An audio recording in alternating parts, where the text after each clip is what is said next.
مریض، مسافر، عورت، نابالغ لڑکا اور غلام جمعہ کی فرضیت سے مستثنی ہے، یعنی ان پر جمعہ فرض نہیں، اگر چاہیں تو پڑھ لیں، نہیں تو ظہر کی نماز بھی کافی۔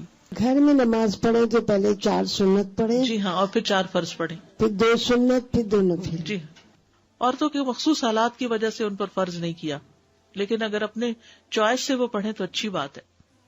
ابو عمر شیبانی سے مروی ہے، انہوں نے عبداللہ کو دیکھا کہ وہ جمعہ کے دن عورتوں کو مسجد سے نکال رہے تھے، کہہ رہے تھے کہ اپنے گھروں کی طرف نکلو، وہ تمہارے لیے بہتر ہے۔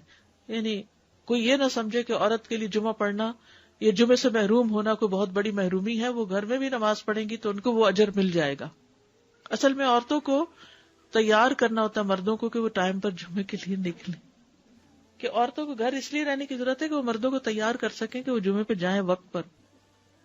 لیکن منع نہیں ہے، حرم میں آپ دیکھیں کتنی عورتیں ہوتی ہیں، مسجد نبوی میں کتنی عورتیں ہوتی ہیں، اور واقعی دل پسیجتا ہے جب آپ اچھا خطبہ سنتے ہیں، اور اجتماعیت سے ایک دل کی حالت اور ہوتی ہے۔ دیکھیے جو لوگ کامیاب ہوتے ہیں زندگی میں، خوش ہوتے ہیں، ان لوگوں کی سوشل لائف بہت اچھی ہوتی ہے، اور ہمارے لیے یہ مسجد، یہ مدرسہ، یہ اجتماعی عبادتیں، یہ اکٹھے ہو کے عبادت کرنا، عیدیں، تراویاں، یہ سب یہ خوشی کا ذریعہ ہے۔ جو شخص صرف اکیلا ہو جاتا ہے نا، وہ کبھی خوش نہیں ہو سکتا، کبھی۔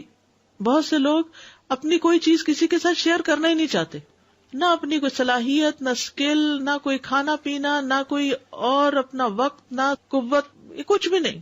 وہ خود ہی خود ہر چیز انجوائے کرنا چاہتے ہیں، ان کی ساری انجوائمنٹ ختم ہو جاتی، ڈپریشن کا شکار ہو جاتے ہیں۔ ڈپریشن کا بہترین علاج ہے، کیوں کہا آگے مریض کی عادت کرو، کیوں کہا آگے جنازے پہ جاؤ اور بعد میں گھر والوں کا خیال رکھو، تاکہ وہ سنبھلے رہیں، تنہائی کا شکار نہ ہو، سبق بھی حاصل کریں۔ تو یہ جو مسلمانوں کی اجتماعیت ہے یہ دل کو خوشی دیتی، ایک سکون دیتی، یعنی اکٹھے ہونا جو ہے کسی بھی اچھے کام کے لیے وہ بڑے بڑے بوجھ ہلکے کر دیتا ہے۔ ویڈیو کے نیچے سبسکرائب کے بٹن پہ کلک کریں، بیل کے آئیکن پہ کلک کیجیے تاکہ ہر نئی ویڈیو کی نوٹیفکیشن